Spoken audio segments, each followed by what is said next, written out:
उपस्थित सर्व शिवजागृती महाविद्यालयाचे शिक्षक, जिल्हा परिषदचे शिक्षक,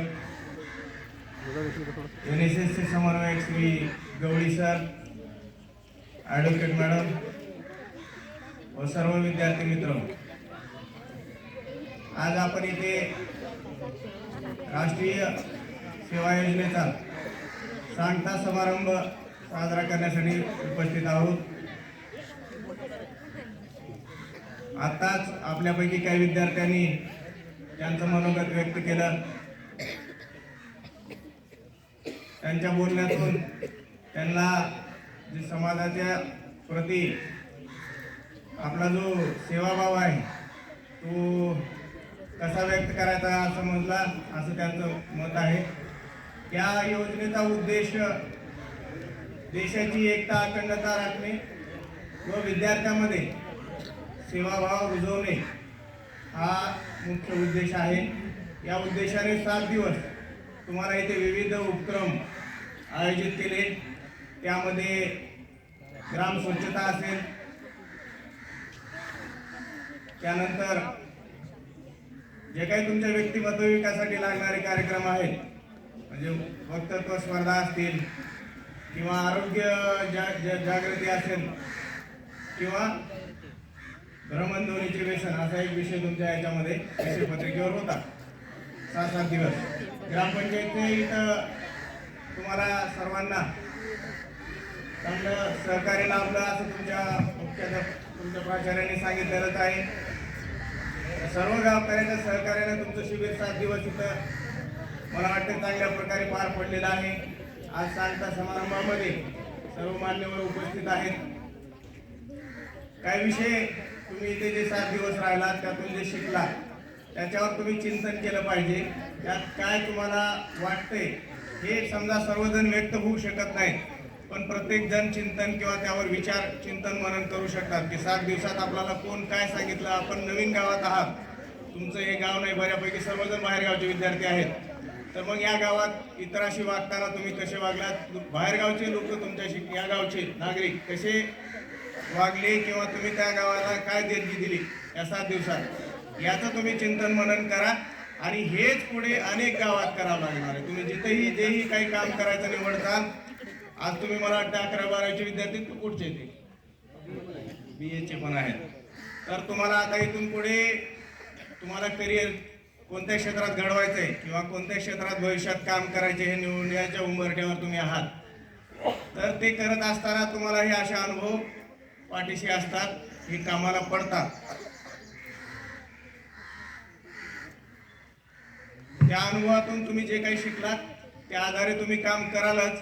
पण इथे जे काही आरोग्य जनजागृती बाबत विषय होता किंवा भ्रमणध्वनीचा विषय होता, तर ते आज समाजाची आरोग्य जे भ्रमणध्वनीचा वापर आहे ते वाढती समस्या होत चालली आहे. आपल्या आयुष्याचा जो उत्पादक वेळ आहे ते आपण त्या फोनमध्ये गमावतो आहे. आणि नंतर ज्यावेळेस आपल्याला अडचणी निर्माण होतात त्यावेळेस असं वाटते की आपण हा वेळ नाहक खर्च केला. आपण जर अभ्यास केला असता किंवा काही चांगलं काम केलं असतं तर आज आपण काही घडलो बनलो असतो. नाहीतर मग तुम्हाला जे मिळेल, हाताला भेटेल, लोक लावतील ते कामं करावं लागतील जर तुम्ही वेळ वाया घालवला तर. दुसरा आज राष्ट्रीय बाल दिवस आहे. गुरु गोविंद सिंग यांच्या बालकांनी जे राष्ट्राप्रती बलिदान दिलं त्या बलिदानाचं आठवण म्हणून या देशानं आज बाल दिवस साजरा करायचा ठरवलेला आहे. केंद्र स्तरावर आज राष्ट्रीय बाल पुरस्कार जाहीर झाले जातात, त्याची तुम्हाला मला वाटतं आठवण करून देणं गरजेचं आहे.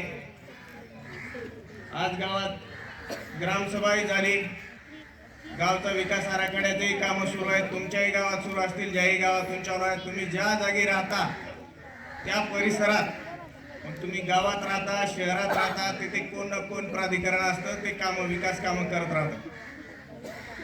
या विकास कामामध्ये ज्या गावात गरजेच्या वस्तू आहेत, स्वच्छता आहे, पाणी पुरवठा आहे, शिक्षण आहे, आरोग्य आहे, कृषी आहे, ग्रामीण भागामध्ये रोजगार आहे, तर या सगळ्या गोष्टी तुमच्याशी निगडीत आहेत. तुम्ही नाही त्या प्रक्रियेत भाग घेऊ शकलात तरी किमान लक्ष असणं आवश्यक आहे. तुम्ही बऱ्यापैकी आता शिबिराला आलेले लोक 18 वर्षाच्या वरचे मतदारही असतील. जर मतदान नोंदणी नसेल तर मतदान नोंदणी 18 वर्षांच्या झाल्या तरी करून घ्या. मतदार झालात म्हणजे तुम्ही ग्रामसंसदेचे सदस्य होता किंवा ज्याही स्थानिक प्राधिकरणाचे तुम्हाला विधानसभेला लोकसभेला मतदान करता येतं. त्या अनुषंगाने तुम्हाला प्रश्नाची जाण असणं अपेक्षित आहे. ते प्रश्न आपल्याला दैनंदिन आपल्याला सोडवावे लागतात. जसं गावात कचऱ्याचा प्रश्न असतो, कचऱ्यापासून अनेक पुढे समस्या निर्माण होतात. कचऱ्याचे ढीग असतात, त्यातून मग रोगराई पसरते. तर हे करतं कोण? आपणच करतो. याची उपाययोजना कुठे झाली पाहिजे? आपल्या स्तरावर, कुटुंब स्तरावर झाली पाहिजे, वैयक्तिक स्तरावर झाली पाहिजे. ही एक समस्या मी सांगितली. पाणी पुरवठ्याचा समस्या आहे. पाणी तुम्ही वापरताना कसं वापरता, किती वापरता, याचाही तुम्ही विचार करून वागला. ही राष्ट्राची तुमची स्वतःची ही सेवा आहे. गावात घरी पाणी नाही आलं तर समस्या निर्माण होते. 4 बकेट सांडायचे, 2 बकेटमध्ये काम झालं तर 2 बकेट वाजतं, बाहेर जावं लागत नाही पाण्याला. सहसा आता कोणाही गावात अशी समस्या राहिली नाही, घरोघर पाणी येते. तर हे जे छोट्या छोट्या समस्या, यातूनही आपण देशाची सेवा करू शकतो. खूप काही मोठं काम करावं लागतं असं नाही. दैनंदिन जगताना सुद्धा आपण विचार करून जर जगलो, लेफ्ट साईडनं गाडी चालवा, गाडीची स्पीड लिमिट असते, ड्रिंक अँड ड्राईव्ह करू नका, हे सगळ्याला तुम्हाला माहीत असणं हे अपेक्षित आहे. आणि हे जर पाळलं तर इतरांना त्रास होत नाही. इतरांना त्रास होत नाही त्यातून अपघात होत नाहीत. अपघात होत नाही त्यातून जीवितहानी आणि जी वस्तूची हानी आहे ते होत नाही. म्हणजे ते तुमची संपत्ती जरी असली तरी या देशात उत्पादन झालेली ती वाहन असते. ते नाही जर झालं तर त्याचे एखाद्याचं काम त्याच्यामुळं अडते आणि ज्याला दुखापत झाली तो कदाचित शक्यतो आयुष्याचा अपंग बनू शकतो किंवा मृत्यू येऊ शकतो. तर हे छोटे छोटे जे निर्णय तुम्ही घेता, ते निर्णय घेताना तुम्ही विचार करायला शिका. विचार करणं हे सगळ्यात महत्त्वाचं आहे. घरातून जेव्हा तुम्ही निघता, जेव्हा ज्याही परिसरात तुम्ही वागता, फिरता, खेळता, तिथे आपण साहजिकच आहे. शाळेत खेळतो, गल्लीत क्रिकेट खेळतो, शेजारच्या जी काचाची खिडकी असली फुटते, नाक बांधणं होतं. ते विचार करून जर तिथं मोकळ्या पटांगणात जाऊन आपण क्रिकेट खेळत, तो मैदानी खेळ आहे, तो काही गल्लीत खेळायचा खेळ नाही आहे. खेळायचं झालं तर मग प्लास्टिकचा साधा बोला नाही तर त्याच्यानं कोणाला इजाही होणार नाही, खिडकी फुटणार नाही. हे प्रश्न मी मांडतोय आणि उत्तरही सांगतो ह्याच्यासाठी की तुम्हाला विचार करायची सवय लागावी. दुसरा, आता ग्रामपंचायतचा आराखडा चला, ग्रामपंचायतच्या वतीनं, शाळेच्या वतीनं सत्कार झालेला आहे. तर ग्रामपंचायतचं आणि शाळेचं मिलन करणं आवश्यक आहे. तर आता मुख्याध्यापक सरांना सूचना केलेली आहे की जे काही शाळेला आवश्यक गोष्टी आहेत त्या सर्वांची यादी ग्रामसभेला पत्रानिशी द्या. आणि ग्रामसभेमध्ये जो आता पुढल्या वर्षीचा आराखडा होणार आहे त्यात आपल्याला शाळेला किमान एक पुस्तक पेढी तरी द्या, मी असं सुचवेन. छोटे छोटे पुस्तक आहेत, पुस्तकातून वाचण्याची संस्कृती निर्माण होते. वाचायची सवय लागली की विचार करायची सवय लागते. तर तेवढे एक लायब्ररी आपल्या शाळेत असावी. शिवणखेडच्या शाळेत गेल्या वर्षी नवीन होतो, बोलता आलं नाही किंवा मला माहितीही नव्हती. पहिला शिबिर होतं गेल्या वर्षीचं. आता गावही माहीत झाले, परिसरही माहीत झालाय. तर जे गरजेचे काम आहेत ते होणं अपेक्षित आहे, व्हायलाच पाहिजे. बाकी काही गोष्टी लागत असतील तर त्या घ्या. पाणी पुरवठ्याची इथं व्यवस्था नाही, फिल्टर वगैरे आहे का बघा शाळेला. इथं ते ओपन जिमचा वगैरे काही प्रयोग करू नका. लहान मुलं असतात, ते खेळत खेळत पडतात, सगळं लोखंडाचं साहित्य असतं, लागण्याची शक्यता आहे. तर जे काही गरजेच्या वस्तू आहेत आराखड्यात यावर्षी आल्या पाहिजेत. बाकी तुम्हाला मी काय गोष्टी सांगायच्या ते सांगितल्यात. फक्त आता तुम्ही लहान नाही आहेत.